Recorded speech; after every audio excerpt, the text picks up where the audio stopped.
All right. You got your new computer? No, I did, but I don't have time to set it all up beforehand. So I'm using this computer for this one, and then hopefully it'll be set up. You're not recording yet, are you? I will. All right. Good afternoon, everybody. Thank you for attending. I want to do a special thank you to our candidates for attending, and also to any participants that are attending to get more information about our candidates today. I just want to go over a few things. Please make sure that you are on mute if you are not one of the candidates or the moderator today. Also, I want to give a special thank you to Verity Credit Union for sponsoring this. They have sponsored our candidates forum this year in 2020, and it has helped us to be able to put this on, which is very important to our community and our business members. So thank you for that, Verity Credit Union. Also, in addition, to go over the format, today we will have opening comments. Those comments will be timed 5 minutes for each person. At 1 minute remaining, I will hold up a sign that looks like this that says 1 minute. I will hold that up for 30 seconds. And then at your time is up, I will hold this up, time is up, and then Terry will interrupt you if he needs to. I'll be gentle, but I will interrupt. Yes. Then we will go into our question Q&A section. At that point, you guys will have 2 minutes per question, and the same thing will happen. I will hold up the 1 minute sign for 30 seconds when it hits the 1 minute marker, and then I will hold up the time is up sign. It looks like Drew is getting on right now. Perfect. Hi, Drew. How are you? Connecting audio. There we go. Welcome, Drew. Oh, he's muted. Let's see.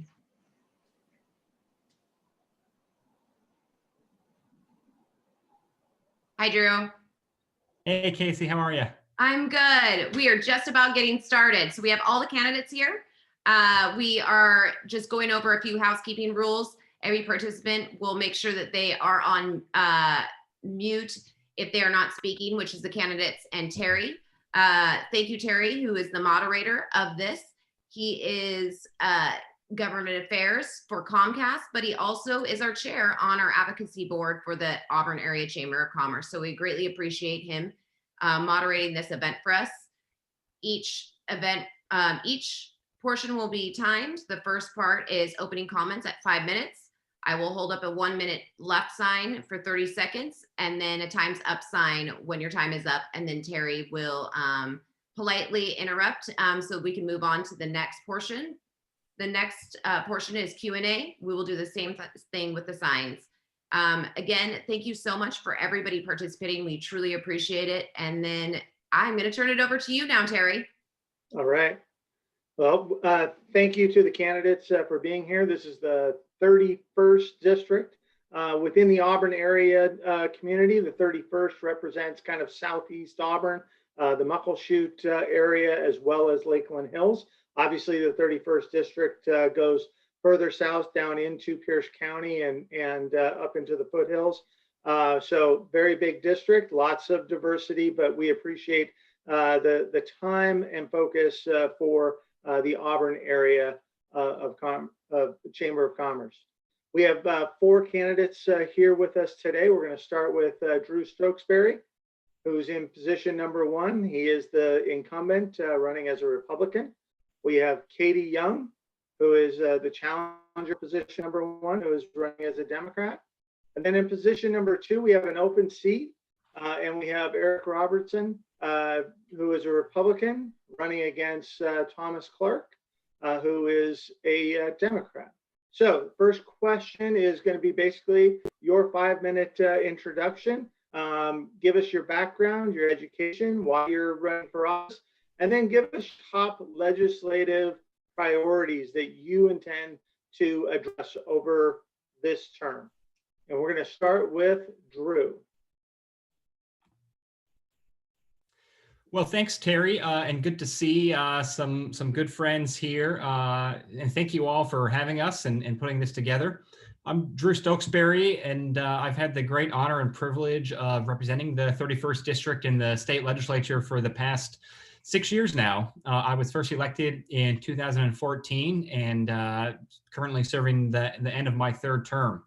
I grew up here in Washington State, graduated from a local public school in South Puget Sound, had the opportunity and privilege to be able to attend school on the East Coast, but enjoyed Washington State so much that I moved home, worked on a political campaign actually, made just enough money to eat pizza for dinner. The office was on Mercer Island. I could not afford to live on Mercer Island, and the closest I could afford to live was Auburn. And so that was how I ended up in Auburn, and got married about a year later, and my wife and I absolutely loved it. Moved away again for a couple of years to attend law school, but we enjoyed Auburn so much that it was from the beginning pretty much decided that we would come back here, live in the same area where we had lived before. And so after law school, I began working at the King County Council for Councilmember Pete Von Reichbauer as a legislative and policy aide, and moved to South Auburn, bought a house. Wife and I had our first kid, and I had sort of sworn off ever running for politics myself after having worked on some campaigns and seen that side of it, but was asked by some folks to consider running, and I did, and was elected and sent down to Olympia. And so, like I said, finishing up my third term there, it's been a lot of fun and really interesting to get involved in a variety of issues down in Olympia. At the start of my second term, I was elected into House Republican leadership and eventually became minority floor leader. And then at the start of this past legislature, this past term, I decided to become the ranking Republican on the Appropriations Committee, which kind of makes me the House Republicans' chief budget writer and negotiator and publicist, I guess, for lack of a better phrase. And so I've really gotten involved in budget issues in the last 2 years in particular, which kind of segues me into what some of my top priorities are. And I think first and foremost, given the state of the economy right now, is figuring out a way that we can balance our state's budget while providing high-level services to people that depend on them, but also while respecting the fact that the budget is funded by taxpayers, and many Washington State taxpayers have seen their taxes go up dramatically in recent years, and the worst time to raise taxes is in the middle of a recession. And so we'll do everything I can down in Olympia to balance our state's budget without cutting services to the most vulnerable Washingtonians and without raising new taxes. The other issue that is critically important and arguably more important is getting our economy back up and going again. Obviously, the virus hasn't gone away yet. There isn't a vaccine. It hasn't been snuffed out. So any discussion of opening up the economy has to be done with regard to doing it in a safe way. But we do need to figure out a safe way to get our economy working again, because not only do jobs depend on it, but also our state's budget and tax revenue depends on it. And then lastly, something that I talked about the first time I ran, and it remains as important as ever. The reason I was a few minutes late was because I was getting my first grader logged on to his remote class. It's science right now. We need a world-class education system that ensures all students, regardless of zip code or background, can have access to a world-class education that readies them for college or career. And I ran in 2014 when the state was under sanction for not fulfilling its constitutional obligation. I'm very proud that we have increased our funding to schools, and now we really need to turn our attention on results and make sure all of that new funding is producing results, higher reading levels, higher graduation rates, better outcomes for our kids. So would love to have the opportunity to go back to Olympia again and keep working on these things. Perfect. Excellent. All right, Katie, I'm going to turn it over to you. Same question. Why are you running? Education background, and then what are your top legislative issues that you would like to address? Yeah, thank you all. I want to start just by acknowledging that wherever we're zooming in from, we're on Indigenous land, and taking a minute to appreciate the stewardship that our Indigenous communities have had over this land for so long, and the value we have in them as partners in continuing that into the future. I also want to thank Verity Credit Union and the Auburn Chamber of Commerce for having us all here and making this possible. So thank you very much. My name's Katie Young, and I'm running for state representative because I believe in designing a more equitable future for the people of the 31st District and everyone who calls Washington home. I come from a family of small businesses. My grandpa Whitney, who you can see in the background there, started Diagnostic Imaging Northwest, which has now grown into a 5-location alliance of healthcare imaging. My grandma and grandpa Young ran Golden Rule Grocery in Puyallup, which was a small grocery store. And then my parents owned and ran Golden Rule Bears, which was a small business on Main Street in downtown Sumner. So all growing up, I basically lived on Main Street in downtown Sumner. The bus would drop me off after school at the shop, and I would walk down to Berryland Cafe and get a snack. And then I would take my used books to a good book and change them in for credit and buy new books. And I would hang out with the shopkeepers at Whistle Stop Antique Mall and browse through all of the amazing treasures that they had in their store. So I was really raised by that small business community, and it's so much of who I became as a person. They really took care of me, and they were the backbone not only of the economy in Sumner, but also of the community and the spirit there. So I feel very strongly that we need to be fighting for policies that are helping our small businesses stay open and compete with large corporations. I went to New York University and got an interdisciplinary degree, which combines 2 disparate fields and finds the commonalities between them. So I studied business and genocide studies. And from there, I started a career as a freelance stage manager and theater director, which is a job that's taken me all over the country into different communities. If you're not familiar with stage managing, there are 2 aspects of that job that I think are really applicable to the work of the legislature. The first one is that it requires immense creative problem solving. If you've ever heard the adage, the show must go on, our stage managers are the ones who are making sure that that show goes on. So it's all about understanding the diverse pieces of a production, from dangerous moving scenery to multiple layers of technology to department dynamics, and understanding how all of those things combine and how to use all of those resources to achieve our goals. I think that's very similar to what we need from our government, is understanding all of these moving pieces, how interdisciplinary our healthcare is with our small business economy, with our education system, with our childcare system. All of these things are very interconnected, right? So we've got to see how they fit together and build solutions that work on the holistic level. There's also a huge aspect of managing limited resources. There's never enough time and there's never enough money. I feel like our government operates very much the same. So it's really about investing in aspects that will pay off for the community that we're serving. And just like in theater, in government, that's not always a direct economic benefit. It's not always like, we did this and profits went up. We did this and revenues went up. There's also a personal level to that. And as the government, I think we should be looking at things like our standard of living and our quality of life and our health outcomes, and making sure that we're achieving those goals as well. And then lastly, although not least, is theater is really about collaboration. You're bringing together a room full of artists who all have very strong opinions and ideas and trying to create one unified goal. So I think those skills will really serve me in the legislature. I want to draw on my experience in building community and practicing empathy as a theater artist to serve our local communities by strengthening our education systems, making sure that students have access to pre-K through job training and higher education if that's what they choose, that we're addressing the climate crisis and ensuring that our students and our kids have a future, that we're working for a future that sees small businesses and workers united to combat large corporations that would like to pit us against each other, when in reality, we're the backbone of the economy. And I want to see us look at tax reform, because right now, our top wealthiest Washingtonians pay close to 4% of their income. Wouldn't that be nice? While our low-income residents are paying much closer to 17%. So we need to do some massive tax reform to make sure that our economy is working for our people. Thank you. All right, excellent.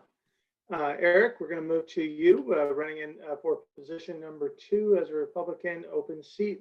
Same question, 5 minutes. Why are you running? And top legislative issues. Oh, you're muted. Hold on. Make sure that we can hear you. There we go. Thank you, Terry and Casey and the chamber members. It's actually kind of good to be back to a chamber meeting. It's been a year and a half for me since I retired from Valley Regional Fire. I've not been back to the chamber meetings, and of course now they're virtual, so a little tougher. But I was a chamber member for nearly 2 decades at the Auburn Area Chamber, as well as others, and I really understand, what the driving force behind the chamber is, and I really applaud you for what you do to keep the economic engine and small businesses up and relevant in the community. I grew up in Buckley, not too far away from Auburn, and in the 31st district. I've lived there 52 of my 56 years of living. I'm a 4th generation resident to the area. My grandkids who now live in the area, I've got five children and 5 grandchildren, and they're the 6th generation for the 31st district. So I'm excited watching them grow up and being a part of their lives. I started working with the Washington State Patrol in 1983. And in 1985, I became a state trooper, and I was assigned to the Enumclaw detachment. So I worked Enumclaw and Auburn and Black Diamond and their area. So I've pretty much worked and had interaction with the Auburn community since then. Enjoyed my service with the State Patrol, and as a young trooper, when I was 29 years old, I decided to run for the House of Representatives and was successful. Won 2 different terms in the 31st District, 1994 and 1996.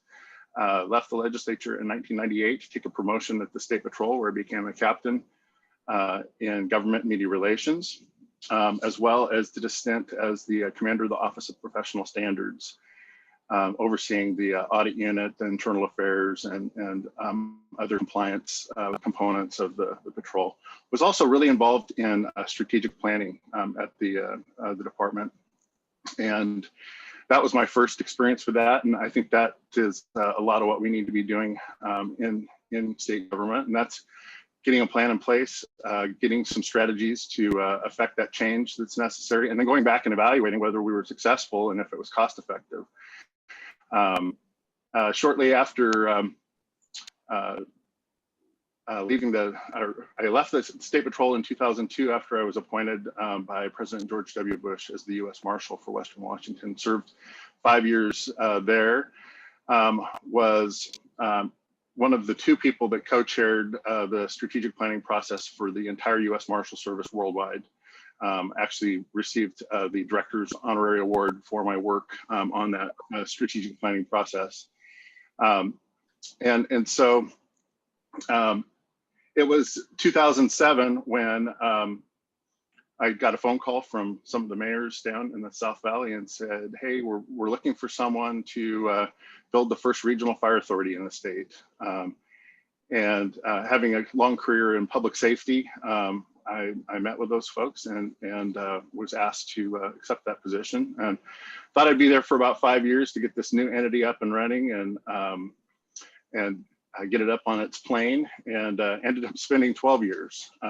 As the folks in the chamber know, we had a lot of challenges and a lot of opportunities to take advantage of over that period of time, and we built really a world-class regional fire authority that became a model throughout the state. I also was recognized by the president of the Fire Chiefs Association for my work at Valley Regional Fire, and on behalf of all of the fire entities throughout the state as legislative chairman. So as I said, I retired at the end of 2018, did some travel and such, and really hadn't planned on being here, figured that the incumbent would be running again. But when the open seat became an opportunity, I thought, what a great time for me to come back. I have more time on my hands. My kids are grown, and I just wanted to give back to the community that gave so much to me over the years. And so I appreciate the opportunity to do that. As far as goals and objectives, I think, we need to find ways to get everybody back to work safely, that can get back to work safely. That's going to start driving our economy.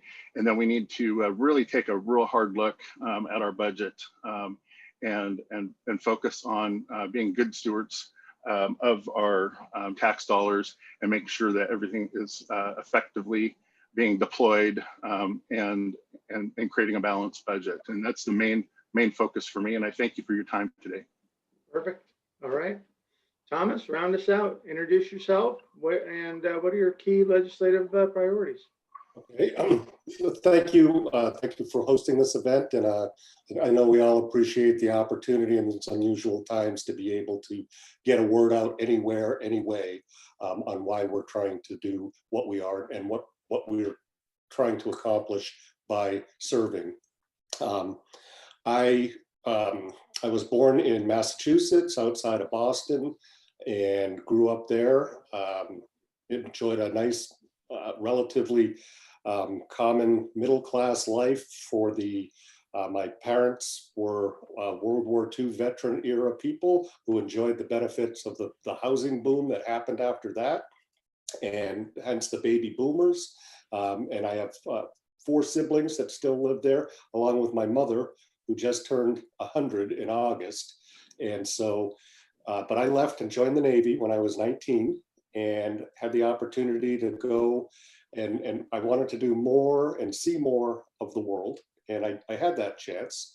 And I ended up serving on a destroyer of San Diego. I went to boot camp in Great Lakes, so I got to see the Midwest. I went to training down in Florida in Pensacola, so I got to understand that aspect of society. And as a young serviceman, and then got to go to San Diego, went around the world, Australia, New Zealand, in the Middle East, worked with the militaries. I was on a combatant, and I worked in a role that was in the Combat Information Center. So I understand the concept of collaboration and how large units accomplish things in collaboration to accomplish common goals and across cultures.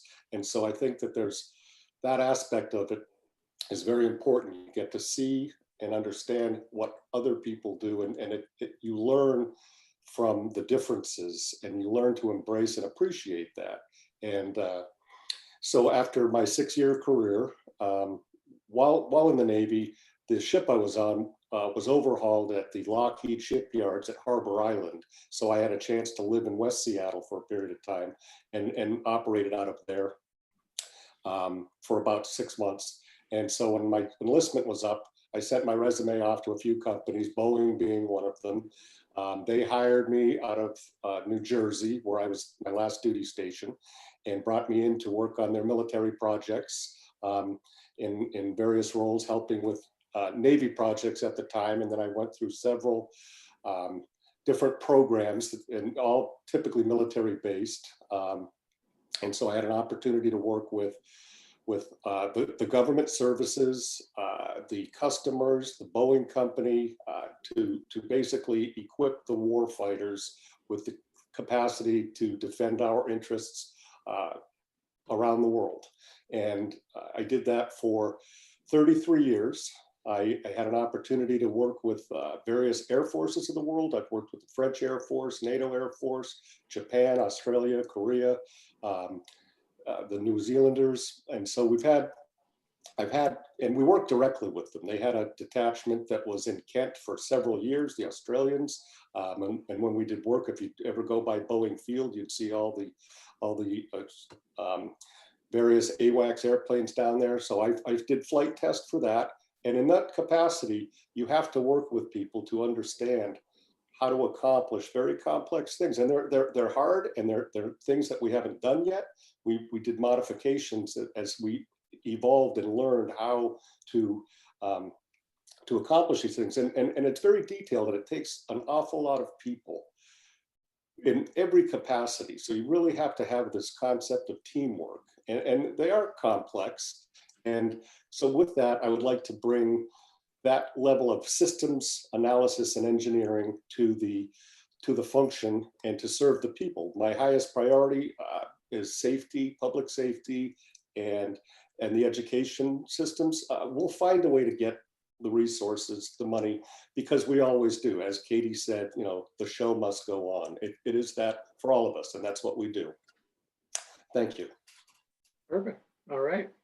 Well, that is going to lead us into our question and answer stage. We have about 3 questions. We're going to go 2 minutes each. Again, Casey is kind of giving the signals as we go. First question is going to be on the state budget. So we know that COVID-19 has impacted everyone in many different ways, but especially the state budget has been impacted by COVID-19 under its projections. According to the last forecast, thank goodness it came back a little bit and got a little bit more positive, but we still face a $4.2 billion deficit through the years 2023. Now, in many ways, this kind of reminds us of what we went through under the Great Recession back in 2008, 2009. And, you know, our position back there was we need to focus on the priorities of government to balance the budget without increasing taxes. So as a state legislator, if you are to be reelected or elected, what are your priorities what are your budget priorities for the state? And what are your ideas for the state in addressing the budget shortfalls? So Katie, we're going to start with you, and then we'll go from there. 2 minutes. Thank you.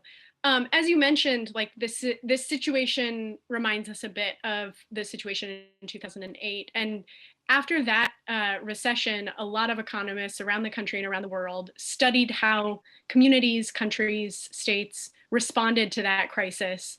And in the United States, and specifically in Washington, the response was largely austerity budgeting, cutting to meet budget deficits. And what the economists have found is that that was a great way to stunt our economy and slow down our recovery. So we really need to be considering ways to invest in our local communities so that we can get people back to work, so that we're training our next generation of the workforce, and that we're really focused on how can we invest. You know, personal advice is always invest when the stock market's low, right? So we need to be investing in our communities while we're in a recession to help get us out of that recession rather than waiting for the recession to recover on its own. There's stuff we can do internally, but there's also help we need from our federal government, which unfortunately has not been doing a great job of coming together and providing that relief for us in the short term. But we need to protect our most endangered communities. We need to make sure that workers have access to childcare. We need to make sure that workers and all residents have access to healthcare, that we're supporting our public health system so that we can move forward with contact tracing and testing and vaccinations. And we need to make sure that we are making sure that our next workforce is being trained for jobs that will carry us into the future. Excellent. All right, thank you. Eric, same question. Just make sure you're off mute. There we go. Okay. Thank you. Yes, as I mentioned in the earlier, I think, you know, getting folks back to work is going to be key. Once you get the folks back to work, you're taking the draw off many of the systems that we have in place, our safety nets and such. Having a balanced budget is one of the paramount duties of the state.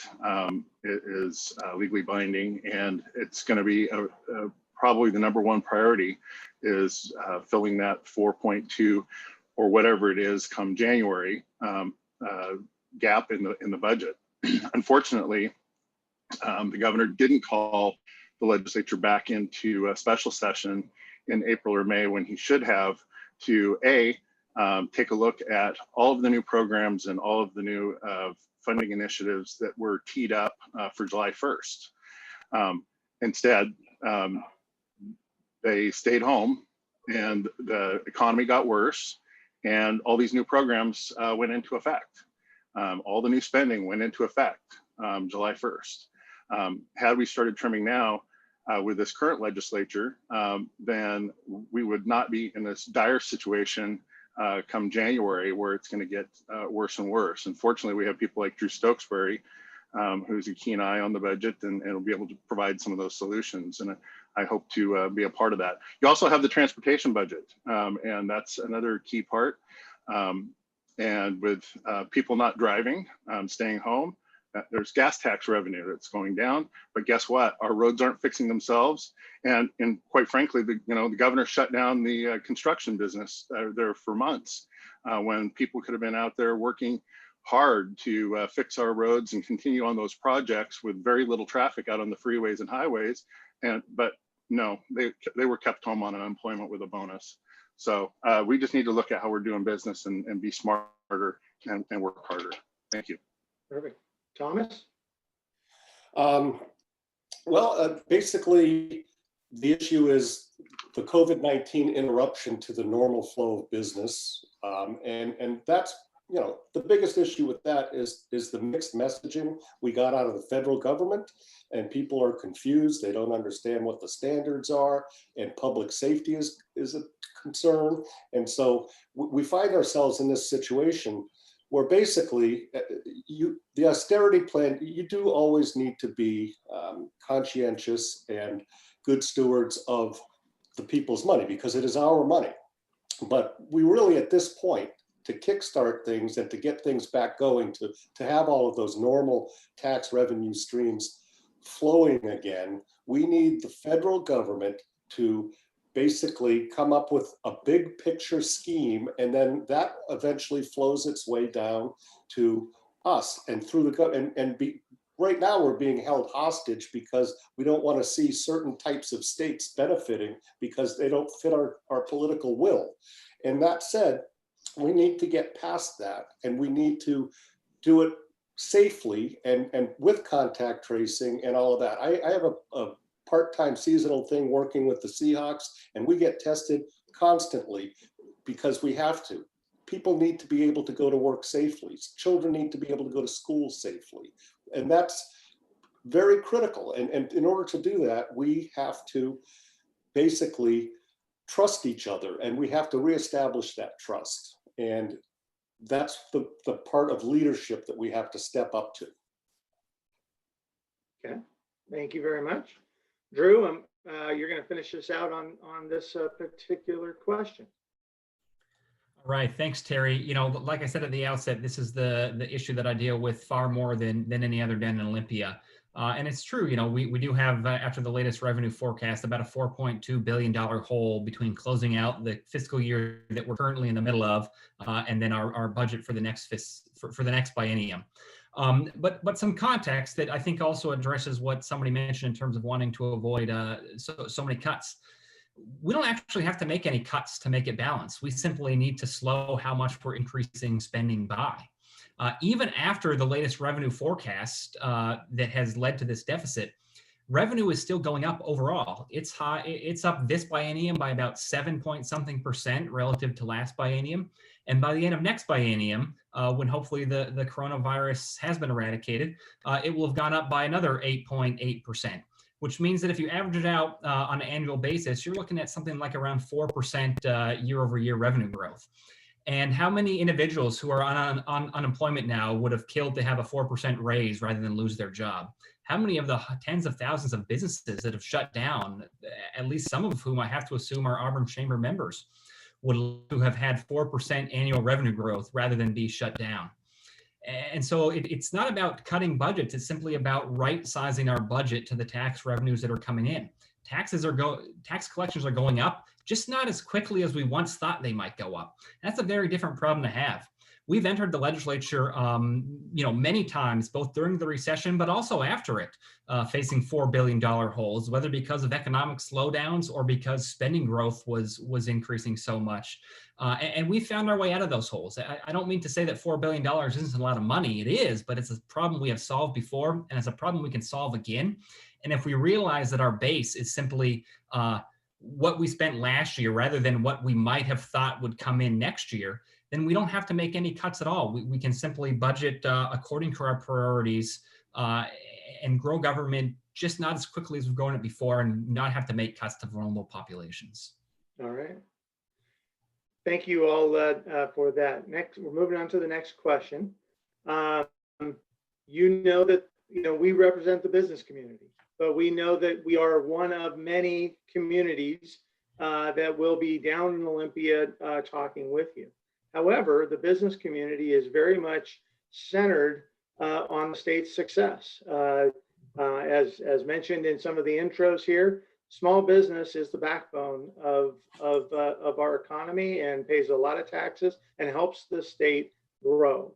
So what are your top 2 priorities, business priorities specifically, that you want to support or oppose in this next session, and why? And Eric, we're going to start with you this time. 2 minutes. Oh, let's make sure that you're unmuted. Yep. As far as specific strategies, I'm not going to throw anything out on the table right now. I think to say that I know exactly what needs to be done. There's no magic wand out there. However, I think we need to listen to people. We need to work with the chambers as well as the labor organizations and find those initiatives and or strategies to help slow our budget, if you will, or cut programs that aren't working. We constantly should be looking at, hey, we funded this 2 bienniums ago. We gave them X number of dollars. It was supposed to achieve an outcome. Did that outcome become achieved?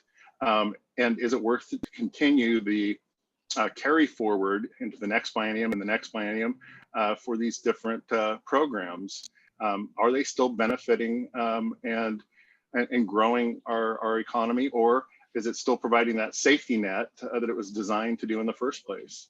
And so I don't have, like I said, I don't have anything specifically, but I know that I have a whole network of folks that I can lean on to get information and make an informed decision about what needs to change and what needs to be adjusted in our different budgets down in Olympia.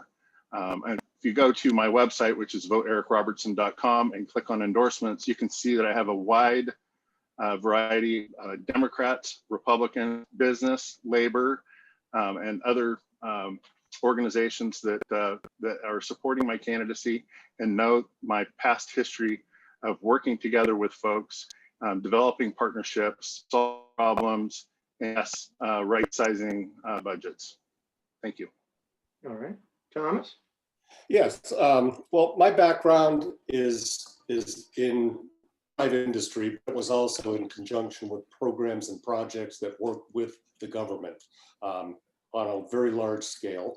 And so you have to establish your priorities. And one of the first things when you go on a new project, and if elected, this would be a new project for me, is to go down and understand what the people who are doing it are doing and listen to them, to speak to them and understand who your constituents are. As far as supporting the business communities, I do it on a personal level. I think that everybody needs to recognize, as strange as this sounds, we need to spend our way out of a recession. That's the only way to do it. So I recently retired, as is my wife. We raised my 11-year-old granddaughter, so I understand the concept of virtual learning. She just started 6th grade out in the Derringer School District. Great school district, great teachers. We need to support them in what they do. But basically, we need to support and speak to the small business owners and the small businesses and say, what are we doing wrong? And then also understand from the macroeconomics of it, that how it all fits together. But that's a level of detail and systems analysis that we need to work on. And that's what I would do. And listen to the people who've been doing it before. Listen to the people and just work with them to try to understand why isn't it working the way we want it to. Okay, thank you. Drew, we're going to come to you next. Make sure you're unmuted. There you go. Yeah, there we go. Well, thanks again for the question, Terry. And I'll try to hit a couple things, maybe even more than 2. I think, again, biased here given my primary job down Olympia, but the most important thing we can do in the near term is what we can't do, and that's to continue to raise taxes. If you are a service industry business that's basically larger than guy or girl in his or her garage stage, you saw a tax increase this last year. Plenty of other businesses did as well. Regardless of what happens in Olympia next session, employers are going to be hit with a hefty doubling or tripling of their unemployment insurance premiums, thanks to both the shutdown and the state's decision to pay $500 million to Nigerian fraudsters and not face any accountability for that. So that's pretty unacceptable. The businesses are going to have to foot the bill for that, but we can at least stop doing further harm in the middle of a recession. We also need to simply have a better approach and attitude towards the business community. I am embarrassed at what our state governor did when it came to Boeing's announcement last week.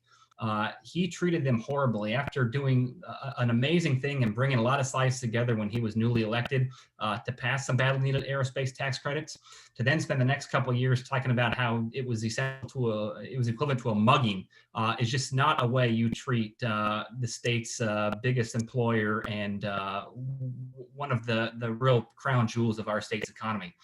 And then too, when they announced that for business reasons, they were going to have to consolidate their plants to chase them out the door and threaten them, it just makes no sense. It's like a guy walks into a store, wants to buy something, it's too expensive for him, and the shopkeeper starts yelling a higher and higher price as the guy leaves the store. That's not any good way to do business.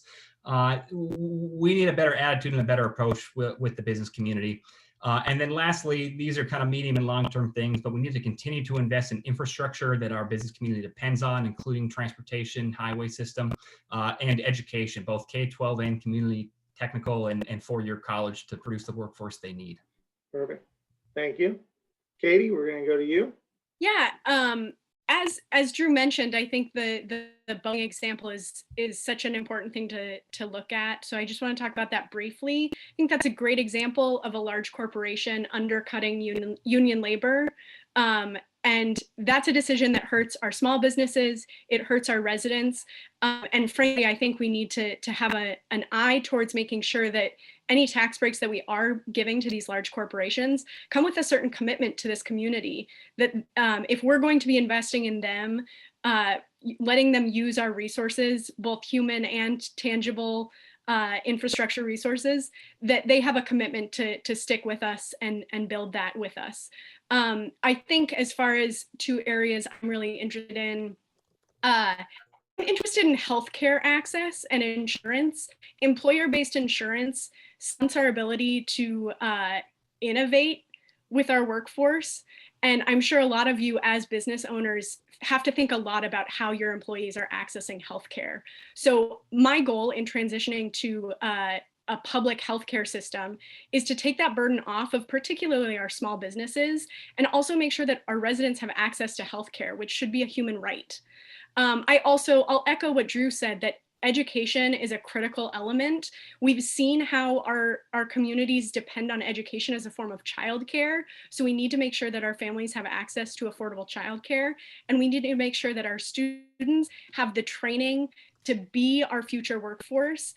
And that, it starts with pre-K and it continues on, whether that's job training through apprenticeships and technical schools or a four-year university. So I think those are a couple of areas where we can really think about how our community goals align with our Chamber of Commerce goals. Excellent. All right, thank you. All right, so now we're moving to our last question. It is all centered on how you intend to work in Olympia. We know that there's bipartisan and partisan situations that you're going to be facing down there.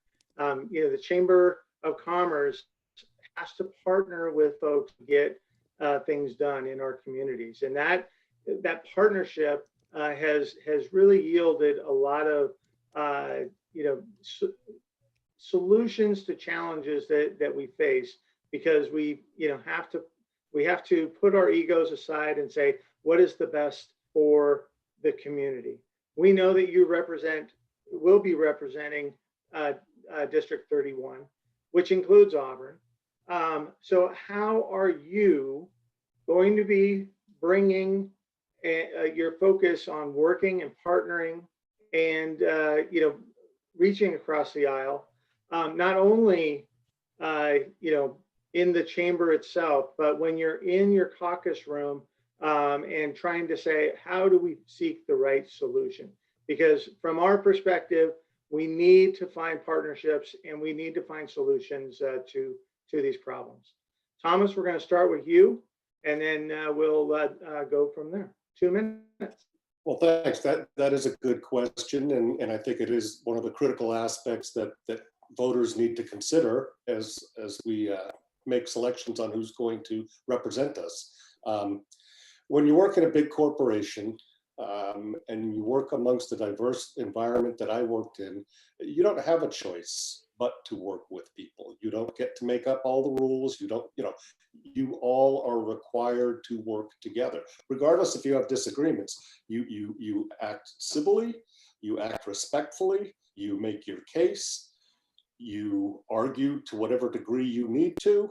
And at the end of the day, when the decision is made, you go forward as a team and you execute those decisions. And then, you can revisit, but it isn't a matter of this perpetual divisiveness that we're looking at today. That's one of the reasons I ran. I said I couldn't stand to watch this show anymore nationally, and I wanted to see how I could affect it locally so that I could just be a voice moving towards collaboration, understanding what the priorities are. Let us discuss what they are. If we don't have the resources, then what resources do we have? What shall we do with what we have available? What do we have to give up? What more do we have to do? And that's basically the approach that I would take. I will work with anybody. I am, I identify with the Democratic positions and I agree with them, but I also understand there are other people who hold different opinions, and I'm welcome to listen to them and try to incorporate them where they fit for all of our greater good. Perfect. Thank you. Drew? Yeah, thanks, Terry. Well, as the only one of the four of us who's got a current record, and anybody who's been around can maybe remember Eric's record, but as the only one of us who's got a current record, I mean, I can allow that to answer the question in a lot of ways. You guys have had an opportunity to work with me over the last 6 years and judge for yourself. But for those who haven't, I mean, I'll share a few things. One is, with some of what Tom said, you got to work with anybody, no matter who they are. They're there. The state house consists of 98 members that are, split roughly evenly between the two parties. You got to get a majority of people in that building to agree with you, and not just with you in principle. It can't just be, well, we should reduce domestic violence or something like that. Everybody agrees with that. The hard part is putting words on a paper that get the majority of very strongly opinionated people to agree with not just your idea, but your specific articulation and formulation of that idea. As a freshman, I sponsored more bills that were signed into law by the governor than any other newly elected member of either party in either chamber, and there was about 18 of us that year. I have worked with the chairs of the capital budget and the transportation budget and the operating budget to get funding for a number of projects in Auburn, like Nexus Youth and Families, Valley Cities, Auburn YMCA, transportation projects around Highway 18, not to mention the huge project in 167 that I took that vote as a freshman and was pivotal in. And then I've gotten awards from a number of organizations that are not your typical pro-business, pro-Republican organization. I've been named Legislator of the Year by the Fire Chiefs, by the Association of Washington Cities twice, by the Washington Public Health District Association. And so, I realize that you got to work with a lot of people down there. You can't take things personally. Nobody will agree with you on everything. My wife still doesn't agree with my vote on the transportation package 5 years later. And if you can't get your own spouse to agree with you, then how on earth are you going to get somebody else to agree with you? So I'll let you have to deal with that one on a daily basis. Just got to find things that you agree with people on, work with them on those things, and not take it personally when they don't agree with you on something else. And all right. And then not be selfish about getting credit. Thank you, Drew. Katie? Yeah, thanks again for hosting us in this forum. as I've mentioned before, this is like exactly what I've trained in is this collaboration and finding commonalities. And I think that one of the critical aspects of that is revisiting the challenge, because so often we have a lot of agreement on what the challenges are. We want our communities to be safe. We want our students to have access to a great education. We want to make sure that all of our residents have access future here in Washington. And then where the nitty gritty work comes in is finding how to make the minutia of that work for everyone who's at the table. So I think that gathering the information of how our choices impact different communities is really critical in that, because, you know, in the 31st district, we have such a diverse district, whether it's our farming communities or our larger areas like in Auburn.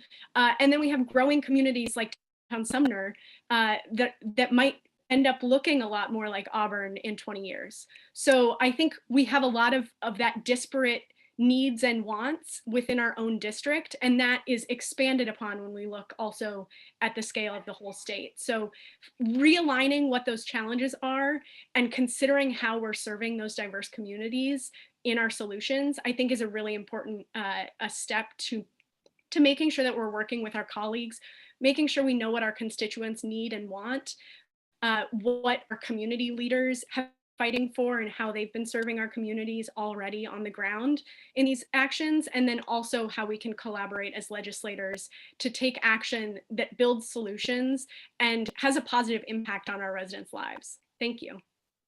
Thank you. Eric?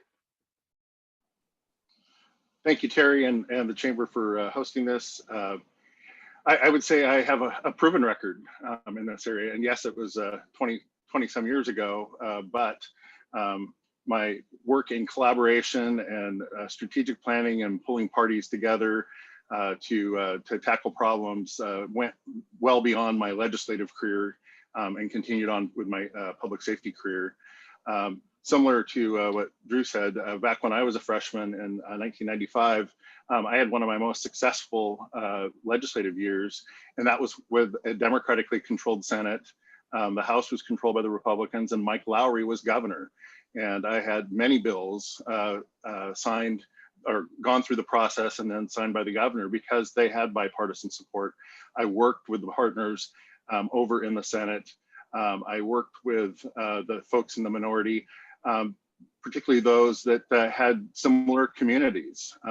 As an example, you know, at the time, there was a lot of things that were similar that weren't necessary in the Enumclaw area that there were in the Shelton area. So you partner with the folks, regardless of partisan politics, and you tackle problems and create results.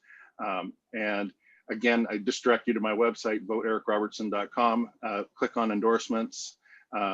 You'll see that I have a vast number of folks that are supporting the campaign, Democrats, Republicans, independents, business, labor, and I'm very, very proud of that.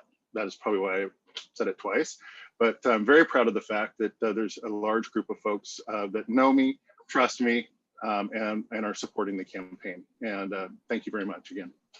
Perfect. All right. Well, with that, I'll kind of close this out.